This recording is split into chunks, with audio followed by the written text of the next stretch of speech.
kaibigan. Thai Airlines.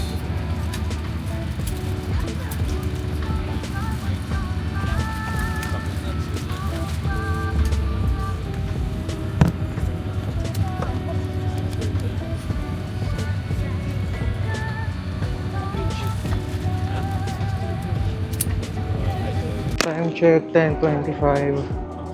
11:25 na sa Pilipinas. Ayan. Ito pa rin siya.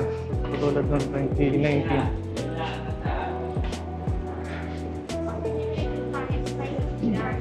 Alright.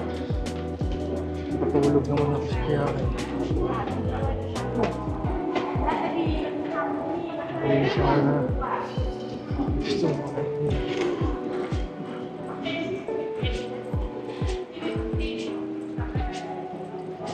So, immigration muna to.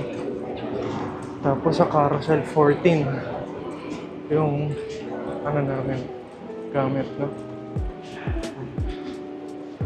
Alright.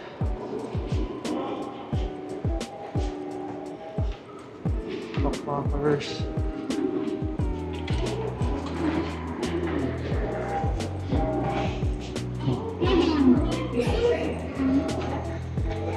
SIM card ko pa pala. Wait lang. Good morning, good morning. So, nandito tayo sa pinag-i-stayan ko sa Thailand, Bangkok.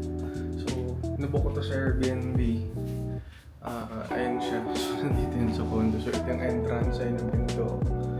Then, ito yung CR. Mamaya natin. Ito yung CR. Pakita mo. So, yun yung CR. Meron dito shower. Gumagana yung heater. Unlike dun sa Kuala Lumpur ko, hindi nagana yung heater. Pero pag inon ko yung heater, mga kaibigan, itong ilaw na to, kung nakikita nyo. Kung iyang ilaw na yan, mga kaibigan, nagbi-blink. Pucha, horror. So, para siyang horror na, para siyang horror. Pero okay lang, hindi naman ako natatakot. Ay, dumating ako kagabi. Mga 12 bata. Tapos, nung kinuha ko pa yung susi, mga kaibigan, dun sa baba. Hindi kasi dun sa mismong pondo kinukuha yung susi. So parang isang dipa, isang kanto, naglakad ako nang walang katao-tao, ang dilim.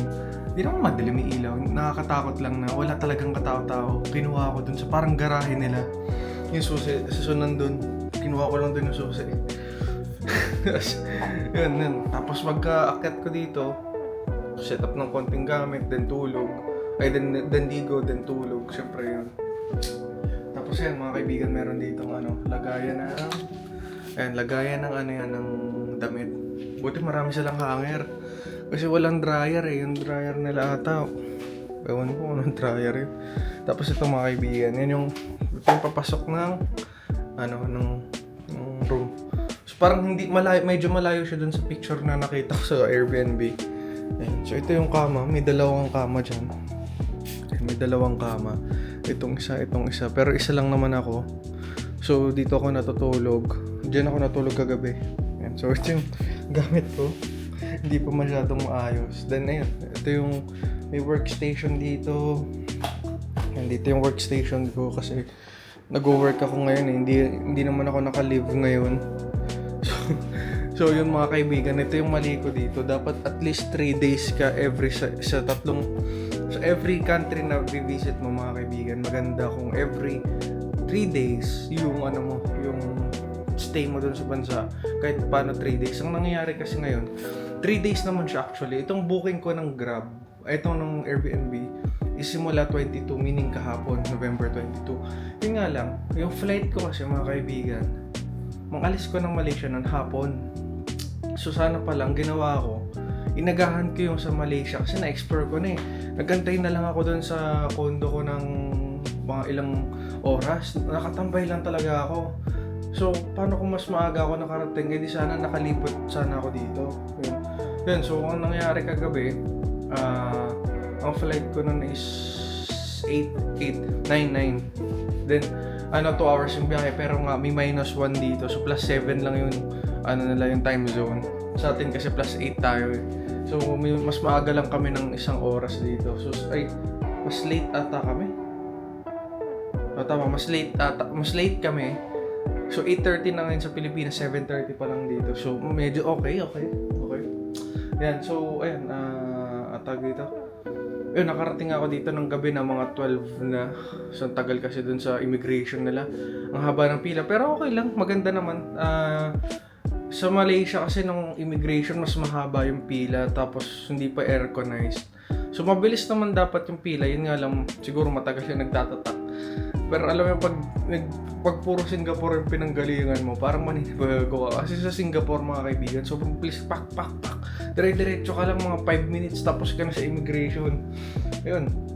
Pero hindi mo naman syempre makukumpara lahat ng bansa kasi nga sa kahit naman sa atin matagal din yung immigration, double check yung kung ano-ano. So ayun mga kaibigan, maganda actually. So ito yung workplace, yan yung workplace natin. Dito ako nag-work. Kakatapos lang ng meeting ko. Then may ref din dito. Ito papalitan ko to kasi parang luma na. Or baka mukha lang kulay ng luma, hindi ko alam, parang ganun. So may mga kitchenwares din dyan sa then pwede ka magluto. Then itong mga kaibigan maganda. May microwave po, tsang ina. May microwave.